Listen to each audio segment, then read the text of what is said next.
Hello friends, welcome to my channel. ఈరోజు వచ్చేసి ఎకానమీలో పంచవర్ష ప్రణాళికలు అయితే చూద్దాం. ఇక నుండి నాకు వీలైనప్పుడల్లా బిట్స్ అయితే చేస్తూనే ఉంటాను. తప్పకుండా సబ్స్క్రైబ్ చేయండి, మీకు కంటెంట్ కనుక ఉపయోగపడతాయి. ఇక ఫస్ట్ క్వశ్చన్ వచ్చేసి, మన దేశానికి ప్రణాళిక సంఘం అవసరమని ప్రస్తావించిన మొట్టమొదటి నాయకుడు అంటే జాతీయ నాయకుడు ఎవరు? మహాత్మా గాంధీ, మోక్ష గుండంగారా, సుభాష్ చంద్రబోసా, జవహర్లాల్ నెహ్రూ. ఈ నలుగురిలో కనుక చూసుకుంటే తప్పకుండా సుభాష్ చంద్రబోస్. ఈయన అవసరమని చెప్పిండు. ఇందులో ఒక ఇట్లా ఏంటంటే కొద్దిగా డౌట్ఫుల్గా ఉంటుంది. విశ్వేశ్వరయ్య అనుకోవచ్చు, సుభాష్ చంద్రబోస్ అనుకోవచ్చు, కాకపోతే అవసరమని చెప్పిన ఆయన చంద్రబోస్. ఇక next one, planned economy for India అనే గ్రంథాన్ని మోక్షగుండం విశ్వేశ్వరయ్య ఏ సంవత్సరంలో రచించారు? 1934, 35, 36, 37. ఇందులో ఇయర్ కనుక చూసుకుంటే 1934 ఫస్ట్ వన్. భారత జాతీయ కాంగ్రెస్ ఎవరి అధ్యక్షతన ప్రణాళిక కమిటీని నియమించింది? అంటే కాంగ్రెస్ అధ్యక్షన ఎవరి అధ్యక్షతన? వాళ్ళు వచ్చేసి జవహర్లాల్ నెహ్రూ.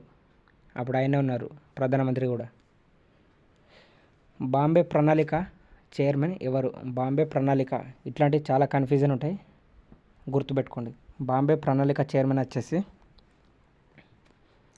సర్ అషిద్దర్ దలాల్. అంటే థర్డ్ వన్. ఈ కింది వాటిలో సర్వోదయ ప్రణాళిక రూపొందించింది ఎవరు?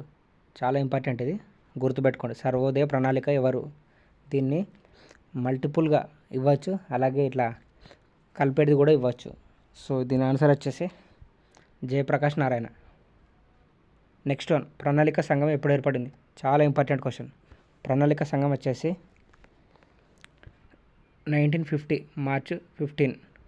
కన్ఫ్యూజన్గా ఉంటుంది, ఇది కూడా గుర్తుపెట్టుకోండి. ప్రణాళిక సంఘానికి ఎక్స్ అఫీషియో చైర్మన్ ఎవరు? ప్రధానమంత్రి. ప్రణాళిక సంఘానికి చైర్మన్, ఎక్స్ అఫీషియో చైర్మన్ ప్రధానమంత్రి. మొట్టమొదటి ప్రణాళిక సంఘం అధ్యక్షుడు ఎవరు? ఇదైతే చాలా ఈజీ క్వశ్చన్, ఇంతకుముందుకే చెప్పిన. ప్రణాళిక సంఘానికి చైర్మన్ ఎవరు? ప్రధానమంత్రి. మొట్టమొదటి ప్రణాళిక అధ్యక్షుడు అంటే మొదటి ప్రధానమంత్రి ఎవరు? జవహర్లాల్ నెహ్రూ. సో ఆన్సర్ వచ్చేసి కొద్ది లాజిక్ కూడా గుర్తుపెట్టుకోవాల్సి వస్తుంది. నెక్స్ట్ వన్, ప్రణాళిక సంఘం ఆదేశిక సూత్రాల్లో ఏ నిబంధన ఆధారంగా ఏర్పడ్డది? అంటే ఆదేశిక సూత్రాలు ఏ నిబంధన ఆధారంగా ఏర్పడ్డది? ఆన్సర్ వచ్చేసి 39. ఆర్థిక ప్రణాళికలు రాజ్యాంగంలోని ఏ జాబితా కిందికి వస్తాయి? ఇది కూడా చాలా ఇంపార్టెంట్ క్వశ్చన్. ఆర్థిక ప్రణాళికలు ఏ జాబితా కిందికి వస్తాయి? ఉమ్మడి జాబితా. ఇక last one, national development council ఎప్పుడు ఏర్పాటు చేశారు? నేషనల్ డెవలప్మెంట్ కౌన్సిల్ ఎప్పుడు ఏర్పాటు చేశారంటే 1952 ఆగస్టు 6. First one answer. చాలా జాగ్రత్త గుర్తుపెట్టుకోండి, ఫస్ట్ వన్. ఇక 12th క్వశ్చన్ చూస్తే కనుక,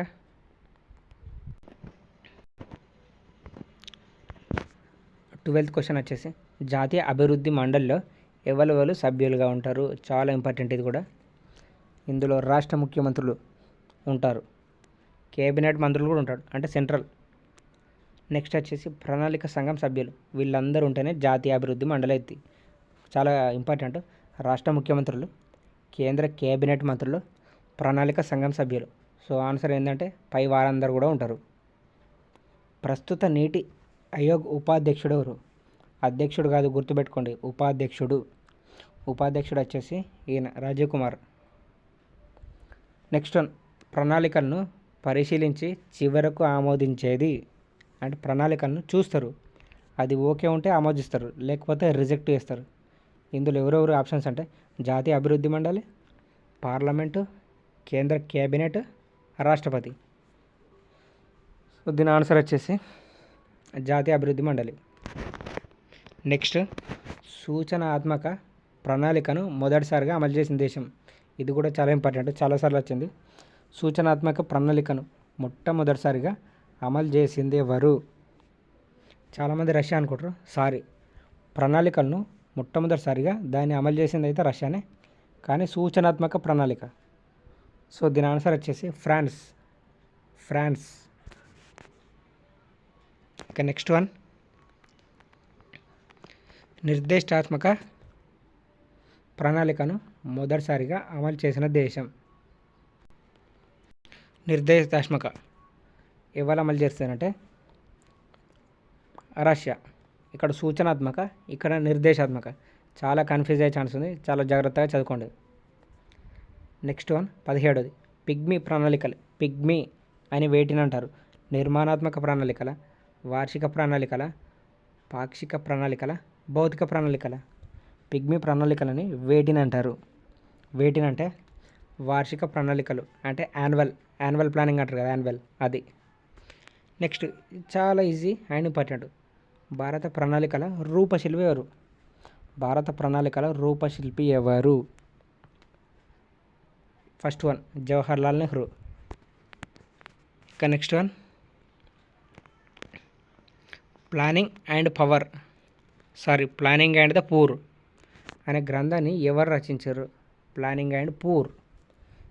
దాదాబాయి నౌరోజియా, మన్హాసా, గాడ్బిలా, దర్. ఇందులో ఆన్సర్ వచ్చేసి బిఎస్ మన్నాస్ అంటే రెండోది ఆన్సర్. ఈ కింది వాటిలో హిందూ వృద్ధి రేటు అనే భావాన్ని ఎవరు తీసుకొచ్చారు? హిందూ వృద్ధి రేటు అనే భావాన్ని వచ్చేసి రాజకృష్ణ. నెక్స్ట్ వన్ ఈ కింది ప్రణాళికలు లక్ష్యం కంటే ఎక్కువ వృద్ధి సాధించింది. లక్ష్యం కంటే ఎక్కువ వృద్ధి. ఇందులో వచ్చేసి ఆన్సర్ 5 అంటే ఒకటో ప్రణాళిక. అంటే ఎట్లా అంటే ఇది మీకు ఎగ్జాంపుల్గా చెప్తాను. మనం ఒక టార్గెట్ అనేది 5 పెట్టుకున్నాం, అంటే 5%. కానీ ఇది 6%, 7%, 8%, అంటే మనం అనుకున్న దానికంటే ఎక్కువ సాధించింది. సో అంటే లక్ష్యం కంటే కూడా ఎక్కువ సాధించింది. ఎగ్జాంపుల్గా ఇప్పుడు మనం గ్రూప్ 4 కొట్టాలనుకున్నాం, కానీ గ్రూప్ 2 కొట్టినాం.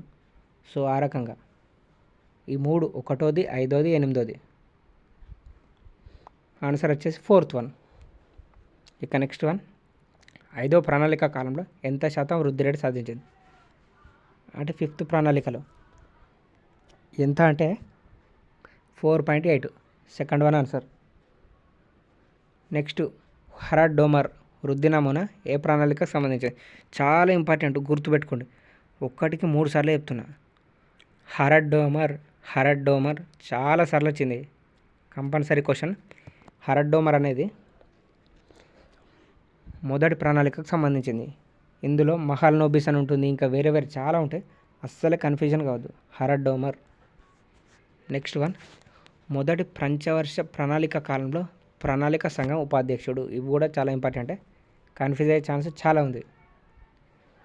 ఇది ఎవరంటే Gulzarilal Nanda. Second one answer. Next one మొదటి పంచవర్ష ప్రణాళిక కాలంలో కింది వాటిని ఏర్పాటు చేశారు. అంటే దేన్ని ఏర్పాటు చేశారు? ఇందులో సింద్రియ ఎరువుల కర్మాగారం, చిత్తరంజన్ లోకోమోటివ్, భారత టెలిఫోన్ పరిశ్రమ.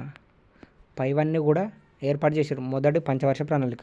ఎరువుల కర్మాగారం, చిత్తరంజన్ లోకోమోటివ్ ఫ్యాక్టరీ, భారతీయ టెలిఫోన్ పరిశ్రమ. ఇవన్నీ కూడా మొదటి పంచవర్ష ప్రణాళిక కాలం.